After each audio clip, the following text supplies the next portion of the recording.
Cette émission a été réalisée par les élèves de 6e 2 du collège Condorcet de la Chapelle de Guinchay en atelier scolaire avec Radio Aléo.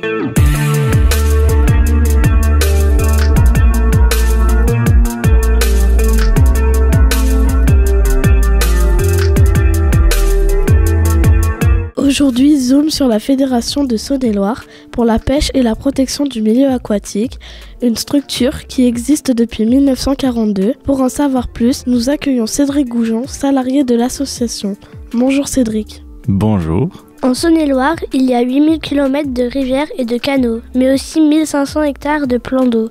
Quels poissons peut-on trouver dans notre département ? En Saône-et-Loire, on peut retrouver plus de 50 espèces de poissons différents dans les différentes rivières et plans d'eau du département. Donc pour citer quelques espèces principales, dans les petites rivières, on va pouvoir retrouver des truites fario, des vairons, des chabots, des goujons. Et dans les plans d'eau et les plus grosses rivières, on va avoir des poissons carnassiers comme le brochet, le cendre, la perche et des poissons blancs comme le gardon, la carpe ou la blette. La pêche est un loisir réglementé.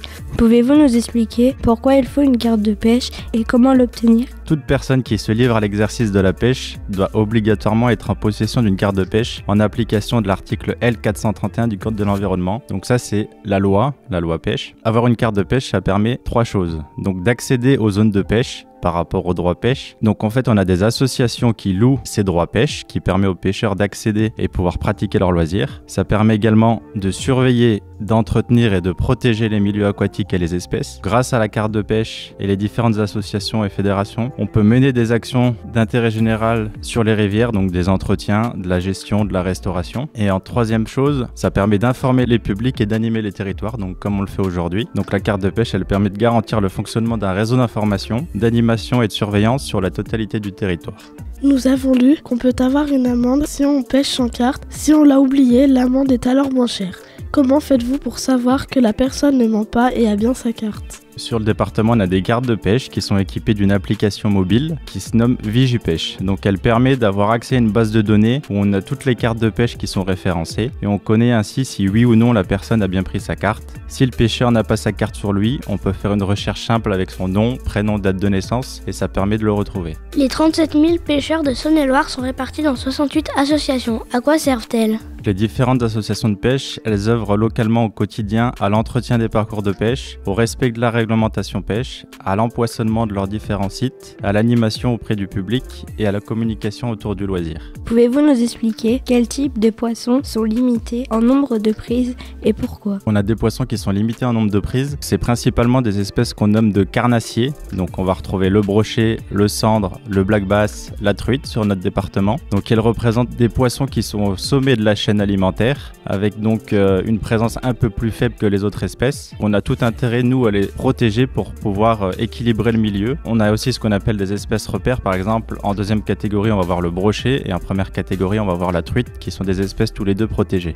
On entend parfois parler de braconnage. Est-ce qu'en Saône-et-Loire, certains poissons sont totalement protégés ? Si oui, lesquels et où ? En Saône-et-Loire, on a le saumon atlantique et l'anguille argentée qui sont des espèces totalement protégées. Mais le problème de braconnage, il est majoritairement lié au non-respect des tailles de poissons qui disposent d'une taille réglementaire et au trafic et transport de poissons, surtout de nuit. Si certains poissons sont trop petits, ils doivent parfois être relâchés. Pouvez-vous nous expliquer pourquoi ? En fait, les tailles de prélèvement, elles sont fixées par rapport à la croissance et à la reproduction des espèces de poissons. On considère que le poisson peut être prélevé une fois qu'il a réussi à effectuer un cycle biologique complet, c'est-à-dire qu'il aura réussi à se reproduire au moins une fois dans sa vie. Si le poisson ne fait pas la taille légale, il doit obligatoirement être remis à l'eau.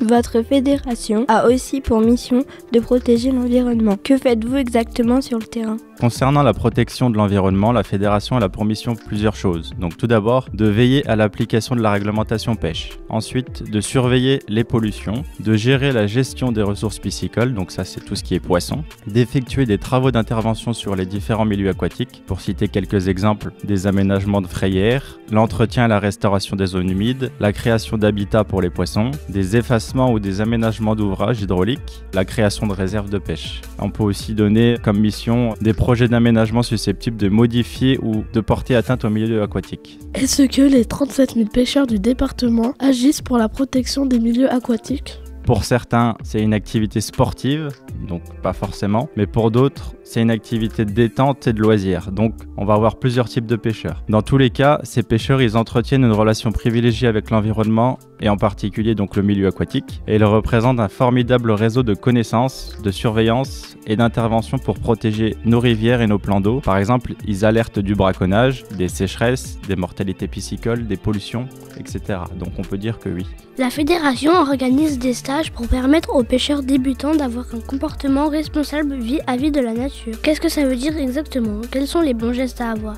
Avoir un comportement responsable vis-à-vis du milieu aquatique, cela passe par le respect de la réglementation pêche tout d'abord, ensuite le respect du poisson, avoir conscience du caractère fragile et irremplaçable des milieux aquatiques, et surtout du respect de l'environnement et des différents usagers qu'on peut retrouver au bord de l'eau. Merci à Cédric Goujon, salarié de la Fédération de Saône-et-Loire pour la pêche et la protection du milieu aquatique, pour toutes ces réponses. Si nos auditrices et nos auditeurs souhaitent en savoir plus, rendez-vous sur le site internet de la fédération pêche-saône-et-loire.fr.